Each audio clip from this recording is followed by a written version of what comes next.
Hey, Hey, everybody. Welcome back again to Austin Sports Weekend. This is Austin, and we're going to talk some college football. football. Got some college football going. Before we get started again, thanks again for SevereTV.com for setting us up here in their studios. And thanks again for Autographs Plus for setting us up with some cool signed helmets here. Got a Hendon Hooker and a Devontae Adams there, but we need to jump into some football. For any newcomers out there that haven't watched us before, we cover the top 15 teams in college. We will recap what happened last week, and then we'll talk about our picks, our winners and losers for the week that's coming up. So we are already through 8 weeks. 8 weeks are over. And we're in the home stretch. We're in the. I don't want to think about it, but we are in the home stretch of college football to where at this time of year, it's really, if you're wanting to get into the playoffs, This is because big boy time. this is the last year that we're going to have Big boy time. big boy time. Next year, the playoff jumps to 12, and you could lose a game and still squeak into that playoff. But this time of the year, you can't afford to lose. But let's go ahead and jump in to week 8, and let's recap what happened. We always cover Tennessee because we are huge Tennessee fans. We're in Tennessee. And last week we had to meet our old nemesis. We had to meet our old nemesis. classic rival. Yeah, Tennessee was at Alabama. That's just the rivalry. That was a The bummer. third Saturday Yeah, in the September. third Saturday in October. Again, that's one of the games that I hope they never get rid of.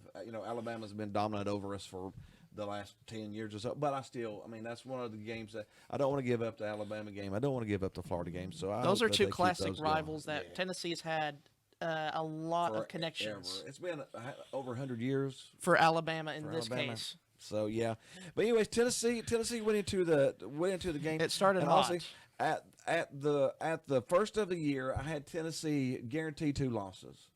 I thought we are not going to go to Alabama and beat Alabama because that it will be a revenge game, and we shouldn't beat Georgia because Georgia is going to continue to be just as good as Georgia was. So as Tennessee fans, sometimes we get a little delusional, and we think we're going to beat everybody. Even though So it's because we get caught up in. we get caught up in that. We love Tennessee. We love Tennessee football. Do you want me to sum up this game and we love our players. We love our coaches. We really love this Tennessee game was football. like in the first half. This game was like, I'll describe it in real life. Yeah. It's like you walk into a bar with your friends. Mm. The first half, you have fun, you drink all night, you party hard, and you have just a great, joyous time. And the second half of the game is when you get hungover, you're tipsy, you're asleep on the You ground, get and thrown out someone of the has bar and spend the night in jail. That's what the that's game just about was. what happened. Tennessee actually went into the game with a really good game plan. Tennessee's offense looked nothing like Whatever happened against it Texas had A&M. the whole year. No, Milton was running. There were some accurate passes. Squirrel White had over 100 yards. But Alabama, being the great coaches that they are, in halftime, they figured out what Tennessee was doing. Squirrel White was getting open. So at the halftime, they decided if we're going to get beat, it's not going to be Milton to Squirrel White. So they took that away. And there went the offense. And there with the offense because Tennessee is really struggling with Brew McCoy out and some newer, younger wide receivers in the fold. Tennessee's just struggling to get people open in the passing game. That second half in particular, I think the players can agree with me, it's brutal. It was brutal. They were up They were 20. down. They got absolutely ran out of the stadium in the second half. Yeah. Think about it. They were outscored 27 to 27-0, nothing. but only lost by 14. That's how good we were in the first half. Yeah. So if we could take the second half of the Florida game and the first half of the Alabama game, we're unstoppable. But we're young. The wide receivers are struggling getting open. Milton is still struggling some To read the defense. to read the defenses. And I think that was make some probably passes. why that strip sack fumble touchdown at the end happened, is because he A couldn't read. little bit of time, a little bit too much time holding the ball, got that done. But still, Tennessee played at least the first half. The first half a of the pretty game, good they played solid. They played a solid. It's just the second half, they kind 2 of. plays in, Alabama got a touchdown in the second half, and it just never stopped. Yeah, it was just an Ad- onslaught. Adversity hit, and Tennessee couldn't get up off the mat. But again, Well, let me tell you at the one beginning thing. of the year, didn't we pick a 9-3 Yeah. for this year? So if we get to 9-3, I'm not going to hesitate in stating this. Nick Saban was one of the great. he's one of the best coaches out there. I mean, there's a reason he's got all those championships. He didn't luck and trip into them. I mean, he's got Those some second five-star half talent. adjustments by Nick Saban were top fantastic. notch. Were fantastic. But anyways, And we're Jalen still Milroe Tennessee is fans. Jalen Milroe. I think has somewhat improved with his quarterback IQ plays. I still don't know if he's Alabama's future. He's going to have to improve some, but he was good enough to win the game. All And right, Josh Heupel and Nick Saban are better coaches than the next person I'm about to talk about. Yeah, we'll jump into our really what was the biggest matchup of the week as far as numbers go. It was Penn State number 7 at number 3 Ohio State. Oh, come on, we got to do this. Big game, James. James. Every Penn State looks like a tornado, unstoppable every year until they get to Ohio State, Ohio Michigan. State and Michigan, and they lose. I mean, And this was it's- probably the most pathetic loss to Ohio State they've had. What'd you say the passing numbers were? Drew Allar had 18 or 19 of 42, under 50%. 18 of 42. That's passing. well under 50% completion. Yeah, that's 45, 46% completion. And okay, it's time for elementary school again. How many times did they run the ball? You don't have to take off your shoes for it. 1, 2, 3, 4, 5, 6, 7, 8, 9 times. Their top rusher has 9 rushes for 48 yards. Great game plan, James Franklin. I don't know. Then again, Ohio State's offense is not fantastic this year. If there was a winnable game for Penn State to take, this was the game, and they still couldn't do it. So It's time to start raising questions about James Franklin in these games. I know he's great, except for those 2 games of the year, Michigan and Ohio State. He just can't get over the hump. Yeah, eventually, it will get to it, but I don't know if it will ever change because he's good enough to win to beat everybody else but those 2. All right. It's Death, Texas, and James Franklin losing to Losing to Ohio Ohio State State and and Michigan. Michigan, Those yeah. are the most common things in life. Yeah, they are in the Big Ten, anyways. We had UCF at Oklahoma. This was a shocking game to me. The Gus Bus pulled out all his kinks. He tried the old Gus Malzahn there, who's the coach at UCF. If you keeps him up with him. He's a really good coach. He's a good tenured coach. He'd been struggling at UCF. Trying to go at old Brent Venables' squad. Yeah, and if they had made the 2-point conversion, That 2-point play call was terrible. that was a terrible 2-point. But if they had made it, we would have had overtime and a possible win. and a possible because in overtime you could go for crazy stuff and Yeah. win. I mean, especially if you're on the road against a top 10 team. So that was a shocker to me. I figured Oklahoma. Of course, Oklahoma hasn't been burning down bridges with points either lately. So But Brent Venables is a defensive mind, so you kind of Yeah. expect that. yeah, but then now Brent Venables, I think he is a fantastic coach. You've seen what Clemson has done since he's left. So we had Washington State at number 9, Oregon, and Oregon won by 14. getting Probably that win could've- at home, They could have won by more than that. but I guess they wanted to let off the pedal because they knew they were in a good they're in- position. Yeah, they were in a conference game. Oregon is still a top 10 team. I still think They got an Oregon- opportunity. They still got a good chance. I still think that they could slip into a playoff game. I still think they're that good of a team. Jumping on down, we had Texas at Houston. Another one that was way too close, really. Yeah, and Texas got some bad news from their quarterback spot. Quinn Ewers The old injury bug hit. hit his shoulder, AC joint. He'll be out for at least 3 to 4 weeks. Yeah, so he's out 3 to 4 weeks. And when he comes back, will he have the timing? Will he have the rhythm? Will he have his job if the backup quarterback comes in and does really, really, really good? This is the classic time in the middle of the season. The starter gets hurt. The backup comes in. The backup looks really good. Then the starter never gets back in there again. That's How many times have we seen that happen? well, that's what Tom Brady dealt with. That's what Tom. Yeah, Tom Brady. I mean, a lot of people have done that. I mean, last year Hendon Hooker took the job after it was an early in the season injury, but still, how many starters lose their job because backups come in and look really, really good? Now, Texas's backups are young, but they still, have talent. They got talent. So we'll just sort of see how this goes. But Now, this Texas one is did squeak it out. this next game right here is probably one of the most fun ones. Wow. Virginia, Wow. old Virginia, a team that Virginia, if people have forgotten too much, they had the shooting last year on their campus. and they canceled their And season. I think there was 4 players got killed, which is sad, and they canceled the rest of their season and stuff just to have the period of mourning. So they didn't even start back until this year, and of course they came back in struggling.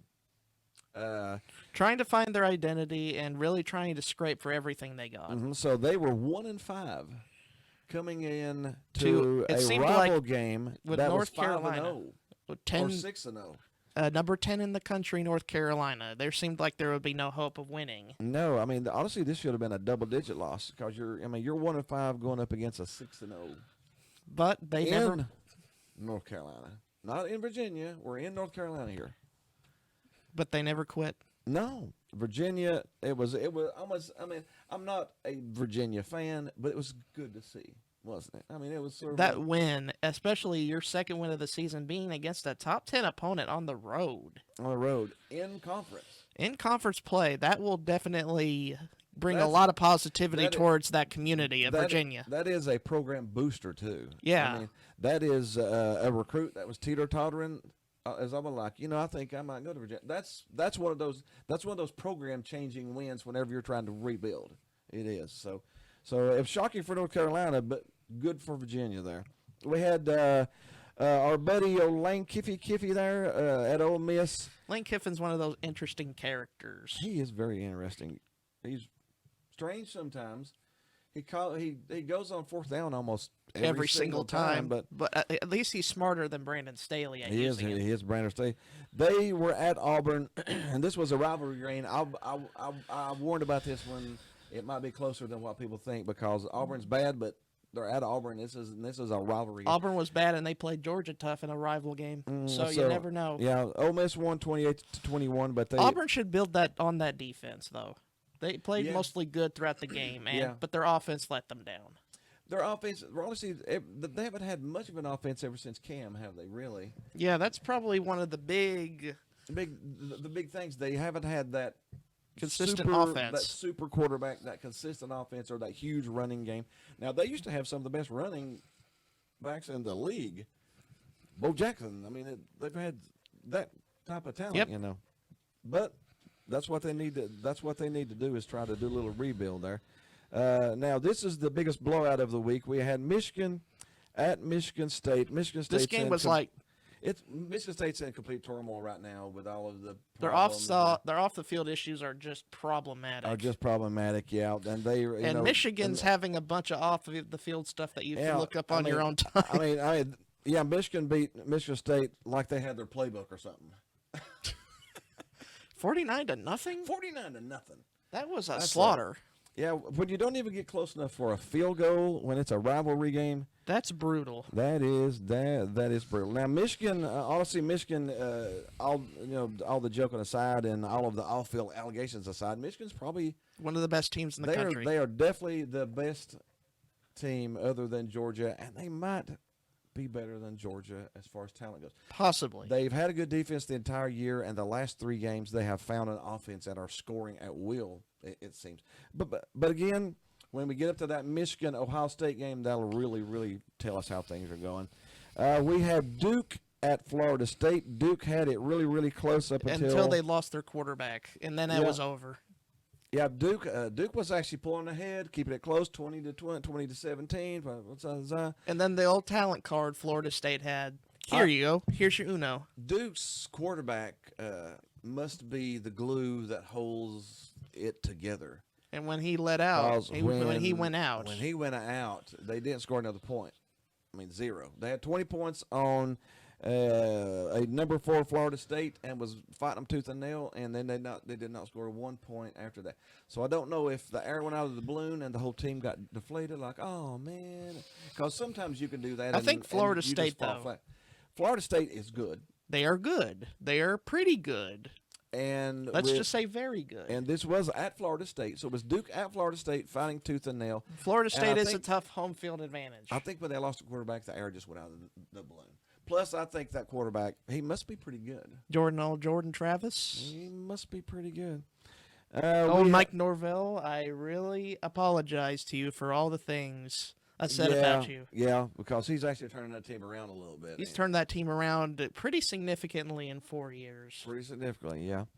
And our another one of our top games of the week, number 14 Utah at number 18 USC, and the collapse continues For the Trojans. for the Trojans. The Trojan horse rolled in, but all the people saw through it immediately. You know, Utah is still struggling with injuries. They still don't have their starting quarterback back, and they're saying now he probably won't be back this year. It's probably going to be next year before he comes back. But USC still lost at home. To Utah. Utah is their thorn in their side. And I think we were wavering on who would win this game, but just had this feeling that Utah was probably This is going a to win team, it. Utah, I feel good for. I do. They've had so many so problems, many injuries. so many injuries. To be 6-1, Mhm. that shows you a testament to Kyle Whittingham. And Is one of the most underrated coaches in the country. He is. How many years has he been there? He's been there like 19 years. He hasn't had like 2 losing seasons. at No, Utah. and nobody pays attention to him. They've won the Pac-12. 2 straight years. I mean, if I would have asked you as a casual fan, who's won the Pac-12 the past 2 years, would you say Utah? No. Do you even know Utah's in the Pac-12? I mean, that's the disrespect that Utah gets. I'll give more respect to the Utes. Yeah, you They're need to doing get frustrated. good. They're doing really, really good for multiple years now. They have they have a great culture there too for winning. Yeah, and this year, it's a really talented Pac-12, really. And Utah's holding their own even They're without holding those on. injuries. They are here. Staying in the Pac-12, we had Arizona State at Washington. I think Washington coming off of that big win against They let Oregon. down. They let down a little bit. They only beat Arizona State by 8, and they only scored 15. I mean, I that's don't think that's to Washington. I think that's a letdown. that was a letdown. That was last week. Before that was huge. Yeah, I think the next game they bounce back pretty good. All right, that's our recap of Week 8. All right, I'd like to give one point of emphasis before we continue. Go right ahead. We got one word right here, or one name in particular that One we would coach. like. One coach that is so And- bad. and one game that just confused the crap out of me the way it went too. Brian Ferentz, He is the head coach of the offensive coordinator of yeah, Iowa, the offensive coordinator of Iowa. Iowa has struggled offensively for the last 3 years. for the last 3 years, but that again, this is. We sort of talked about this a little bit in one of our other videos, but the reffing this year has got to be the worst. I mean, That was people say that. subpar. The worst. I mean, I saw some teams lose some games this week on some calls, and you're like, what? What? Even What for is that was subpar garbage. I mean, when you have to pull out a ref manual and turn back to page 352 and look at the notes with an asterisk to find what they're calling, what the heck is a fair catch? I don't know what is a fair catch. I mean, what ain't a fair is catch? it like doing this? I don't. Is it a loophole I didn't figure out? Iowa ran back a punt for a touchdown that should have won the game, and the guy who caught the ball was waving people off, to stay away from the ball because it bounced. And they called it a fair And they catch. called it a fair catch. What the crap? I don't know, but again, I say if there's this much money going into college football, and we know there's money going into college football. It's a $1 billion. Billions. Get us some paid refs. Because, well, especially this is terrible. subpar low Terrible. rent. Low rent. I mean, they could pull people out of the stands, give them a book to study for 10 minutes, and it would feel the same. We would get the same quality of calls on the field as we get from people from the stands that have never done it before. It just seems terrible. I mean, it really does seem terrible. But Brian Ferentz, he has to average 25 points per game to keep his job. Right now, Iowa is averaging 19.5. Yep. So, but I don't know. He's better than they were last year. All right, let's jump on into Week 9. Let's do some predictions. Like I said, we normally cover the top 15, but we always cover Tennessee. Tennessee did drop to 21 from 17 to 21 after that loss to A Alabama. trap game against the Kentucky Wildcats. But they this will week. be at Kentucky this week. Tennessee's favored by 3.5. This is a tricky one. This is a tricky one. Kentucky. Kentucky, They're not awful. they're not an awful team. The series in whole is sort of Overwhelming for Tennessee's favor. It's lopsided in Tennessee's favor. And Kentucky's quarterback does have the most interceptions in the SEC this year with 7. The bad thing for Tennessee is our number 1 DB is out for the year now. After Kamal taking Hadden. a hit in that Alabama game. Yeah, he got a hit, messed up his shoulder. He had shoulder. He had season injury, shoulder surgery. Can't get that out. But that will definitely hurt Tennessee because he was rated. He was really rated high with his cover ability. Maybe not his tackling sometimes, but he was fantastic. And so Tennessee will be hurting from that. Kentucky's got one of the best running backs. The transfer from Vandy.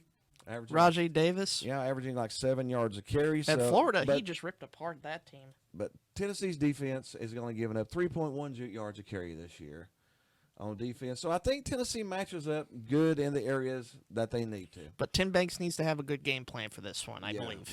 Yeah. Because Kentucky is 5-2 and they're solid. They're not bad at all. They're coming off 2 straight losses.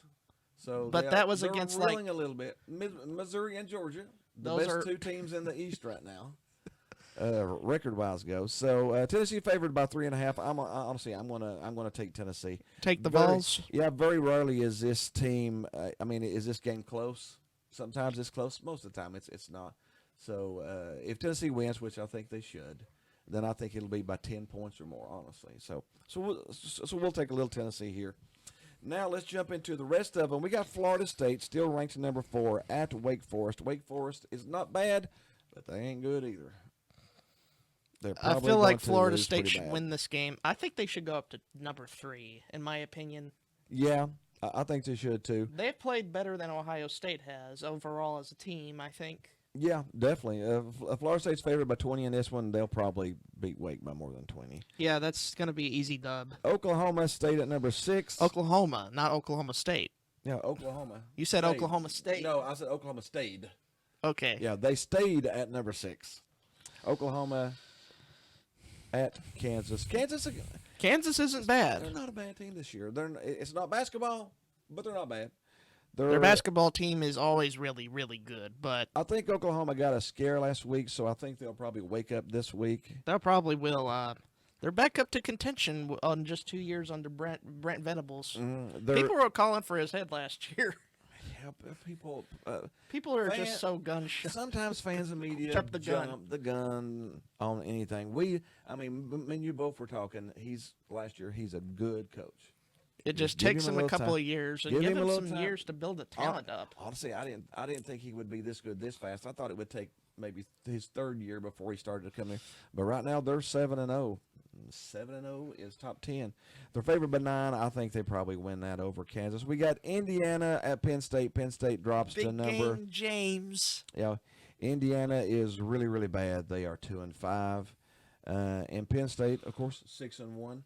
They will jump back again. They will beat the snot out They'll of beat the snot Indiana. out of Indiana fired their offensive coordinator, Walt Bell, because of how bad the offense was. Yeah, Penn State's favored by 32. That's a huge, huge, huge line, but it's probably going to be 48-3. And speaking of which, I forgot to mention this, but Dan Enos, the offensive coordinator of Arkansas, also got the boot this week. Yeah, because of how bad the offense was at Arkansas. This is the time of the year that there's some coordinators being let go for good reasons. Normally, the head coaches don't go until the end of the season. And Arkansas should be better than what they are. Definitely, they got talent.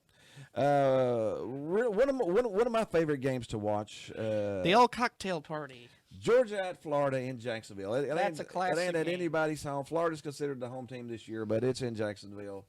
It's at neither stadium. It's a really fun game. Georgia's favored by 14.5 in this one.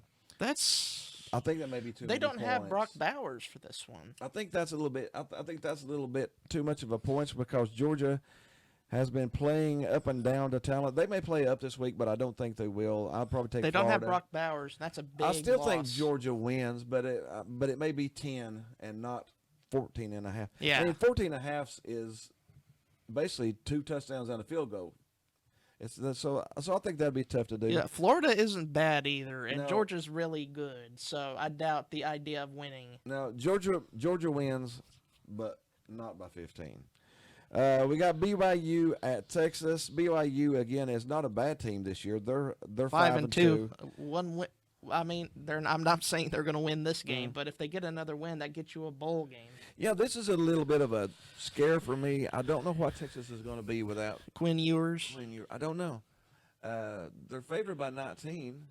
It really is too much. I'm going to pick BYU. I think that's a little bit much too, unless that backup quarterback Comes in and explodes. really comes in and explodes. He's got so much talent. So that's one of those that we'll just have to come in and see. This is probably the game of the week. One of my favorites, anyways. We got Oregon At Utah. This is probably where most of that fun ends for Utah, though. Oregon's a really good team. Oregon's really good. The only game they've lost is at Washington, and Washington's a hard place to win at right now. And they still had a chance to win that if it wasn't for some of the fourth down calls that they decided to do. that they were. I got Oregon in this one too. Oregon's favored by 6.5. I honestly think that they probably win this by more than 6.5. Like I said, it's been a good story for Utah, but I think it's about time for that to end. Yeah. We got Pitt at Notre Dame. Notre Dame, I'm going to give the Irish full credit for the schedule they put together. They have played a tough schedule this year. They played 4 straight games against top 25 opponents, And two of them on the road. And now they get a 2-5 Pitt. So it's time. It's time to have rest. Yeah. You went through a gauntlet. Now it's time for you to sit down and relax. Now you can't let your. You down can't let too the much. because Pitt has been pesky. They have been pesky, but they're a 2-5 team. Yeah, this they're year. not good They're not good this no. year at least. Notre Dame should win by 20-25 points. We got Washington, Washington at Stanford, and Stanford is not good. just terrible this year. Yeah. Washington is good, so Washington should beat them by more than 28. Yeah, it's definitely going to be by more than that. We got our Ohio State Buckeyes at the. You forgot how to say Ohio State right. Oh, sorry. The Ohio State. Forgive me. At Wisconsin. Wisconsin's not a bad team this year either. They're 5-2. But Ohio State is Ohio State. Ohio State's Ohio State. They will win. Honestly, the line's 14.5, and that's right on where it's probably going to be. It's going to be right in that 14. That's rare to actually be accurate with these. Yeah, this one's going to be tough for me to call, honestly, because Ohio State's offense is just not really good. And Wisconsin's defense is pretty good, but I don't think they can keep up with Ohio State. So I would probably take Ohio State and the points, but it could go the other way really easily. Yep. We got Ole Miss jumping up to number 12. We got Vandy at Ole Miss. That's a game they play every year, but Ole Miss will roll over Vanderbilt. Yeah, probably about 30 points or more. And then last but not least, we got Oregon State at Arizona. I feel like Oregon State's got this game in the bag. Yeah, Arizona's been pesky. Arizona's been playing pretty good football lately, but that some people might say that's an upset alert. Keep an eye out for it, though. Yeah. Oregon State's only favored by 3, so even the experts are saying watch out for this game. Yep. But I still take Oregon. I'm like you. State. I think Oregon State wins it there. And there we go. That is college football for week 8 and week 9. We are down to the home stretch. There's only how many games are left after this? There's 4. So we are and then we get to the conference title games. We are 2/3 of the way through college football. Then how about just passes by too quick. So quick. But we hope you had a little fun with us talking about some college football. Thanks again for SevereTV.com for hooking us up here. Thanks again for Autographs Plus for the cool helmets. Again, check them out. They got 2 stores, one in Sevierville, one in Pigeon Forge. And again, check us out again next week for some more college football. See you next week.